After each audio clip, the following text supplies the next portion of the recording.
The date is September 12, 1897.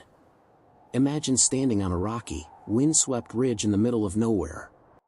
To your left, jagged mountains pierce the sky. To your right, a sheer drop into the abyss. The air is thin, and the silence is absolute. But then, the ground begins to tremble. Not from an earthquake, but from the marching of feet. Thousands of them. You look out toward the horizon, and you see a sea of banners rising from the dust. It is an army of 10,000 hardened tribal warriors. They are screaming for blood. They are coming for you. Now, look around you. You are not standing in a mighty fortress. You are in a small, mud-walled signaling post. And you are not surrounded by a legion of soldiers. There are only 20 men standing beside you. 21 men against 10,000. In any other story, in any other reality, this is the moment you surrender. This is the moment you run. But the men standing on that ridge did not run. They didn't even flinch. They were Sikhs of the 36th Regiment. And on that day, they decided that if they were going to die, they would make the enemy pay a price so steep that history would never forget the receipt. This is not a myth. This is not a movie script like 300. This is the true, brutal, and terrifying story of the Battle of Saragarhi, the greatest last stand the world has ever seen. To understand the insanity of what happened that day, you have to understand where we are. This is the northwest frontier of British India, modern-day Pakistan. In the late 19th century, this wasn't just a border, it was a meat grinder. It was a lawless, violent no-man's land where empires went to die. The British struggled to control these mountain passes for decades. To keep communication lines open between their two major forts, Fort Lockhart and Fort Gulistan, they built a small relay station right in the middle. They called it Saragarhi. It wasn't meant to be a fortress. It was a glorified signaling tower, manned by a skeleton crew of the 36th Sikh Regiment. But these weren't just ordinary soldiers. In the Sikh faith, the concept of the Khalsa warrior is central. They are taught that one Sikh is equal to 125,000 enemies.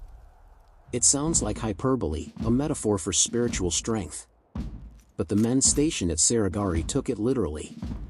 They were giants, quite literally, most standing over 6 feet tall, strong, disciplined, and fiercely proud of their regiment. Leading them was Havildar Ishar Singh. He was a veteran, a man known for being difficult, stubborn, and utterly fearless. He was the kind of man who disobeyed orders if he thought they were stupid, but would walk into fire if he thought it was necessary. He was about to face the test of his life. The morning of September 12th started like any other. The sun beat down on the dry rocks. But at 9 a.m., the sentries spotted a dust cloud. Then came the glint of steel. The Pashtun tribes, the Orakzai and the Afridi, had united. They knew the two main forts were too strong to take directly, so they decided to cut the link. They decided to crush the little outpost of Saragarhi first. Inside the post, a 19-year-old signaller named Gurmukh Singh flashed his heliograph mirror toward Fort Lockhart. He sent a frantic message, enemy approaching. Main force. 10,000 strong. The reply from Fort Lockhart was the sentence that seals a soldier's fate. It wasn't reinforcements are coming. It wasn't hold tight. The message was simple and devastating, unable to break through. You are on your own. Let that sink in. They were told, essentially, that they were already dead. Ishar Singh gathered his 20 men. He didn't give a speech about glory. He didn't lie to them. He simply looked at the odds. They could try to retreat, but they would be cut down in the open. They could surrender, but that would mean handing over the post and dishonoring their faith. So, they made a unanimous decision. They would lock the gate. They would load their Martini Henry rifles. And they would drag this battle out for as long as humanly possible to buy time for the main forts. The first wave hit the walls like a tsunami. The tribal warriors, sensing an easy kill, rushed the gate. But they ran into a wall of lead. The Sikhs were marksmen. The Martini Henry rifle is a heavy, single-shot weapon. It kicks like a mule and fires a massive .45 caliber slug.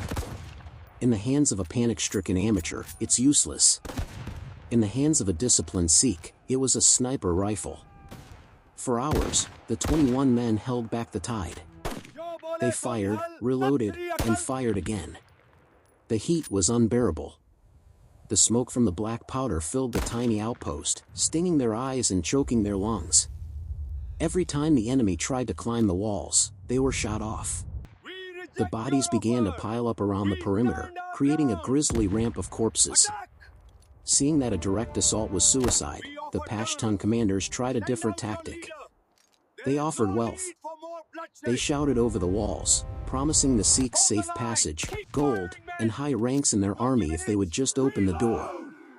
Ishar Singh's response was legendary. According to accounts, he didn't just say no. He shouted back in the coarsest language possible, telling them exactly where they could stick their promises. But courage alone cannot stop physics. The enemy, realizing they couldn't go over the wall, decided to go under it. They utilized a blind spot in the fort's design to begin digging. By early afternoon, the situation was critical. The ammunition was running low. Several Sikhs were dead or badly wounded. And then, a terrifying sound, the crumbling of stone. The enemy had undermined the wall. A section of the perimeter collapsed, creating a breach. The dust hadn't even settled before the ocean of enemies poured through. This is where the battle shifted from a shootout to a slaughter. But it was a slaughter that went both ways. Out of ammo, the Sikhs fixed their bayonets. When the bayonets broke, they drew their swords. When the swords dulled, they used their fists. The fighting was intimate and brutal. It was hand-to-hand combat in a confined space.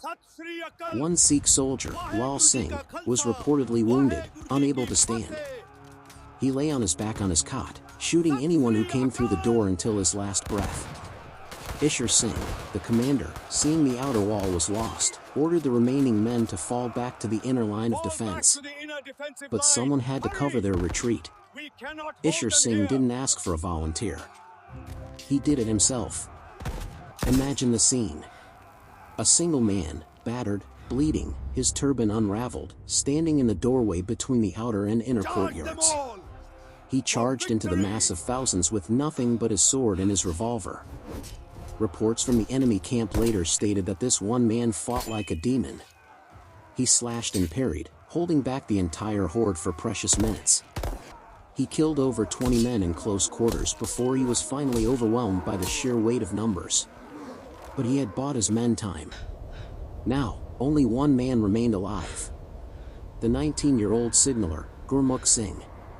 He was locked in the communication tower, the highest point of the fort. He could hear the screams of his dying brothers below. He could smell the smoke of the burning outpost. The enemy began to set fire to the tower, trying to smoke him out. Gurmukh Singh did not panic. He did not curl up in a ball. He did something that defines the word duty. He adjusted his heliograph mirror one last time. He signaled Fort Lockhart. His message wasn't a plea for help. It wasn't a cry of despair. He signaled, request permission to close down communications. He was asking his superior officer for permission to stop working so he could pick up a gun and die fighting. Permission was granted. Gurmukh Singh packed away his equipment carefully. He picked up his rifle. And as the door to the tower burst open and the flames consumed the room, the British observers in Fort Lockhart heard the faint echo of the Sikh war cry ringing out across the valley. Bol So Nihal. Sat Sri Akal. And then, silence. By the time the relief column finally arrived from Fort Lockhart the next day, Saragarhi was a smoking ruin. But what they found amidst the ashes left them speechless. Surrounding the bodies of the 21 Sikhs were the bodies of approximately 600 enemy soldiers. Some reports say the number was as high as 1,400. 21 men had held off 10,000 for nearly 7 hours. The delay caused by their sacrifice completely derailed the tribal uprising. The main forts were alerted, reinforcements arrived, and the invasion was halted. When the news of the battle reached London, the British Parliament gave the 21 Sikhs a standing ovation, the first time in history that the House of Commons stood for an Indian regiment.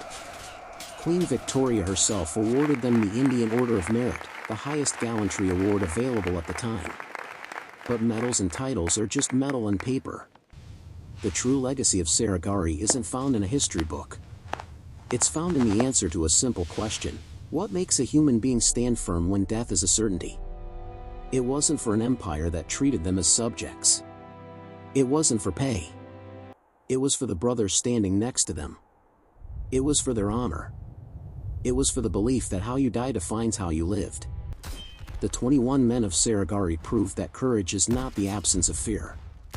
Courage is looking into the eyes of 10,000 enemies and saying, "You may take my life, but you will never take my dignity." History has many battles. But there is only one Saragarhi.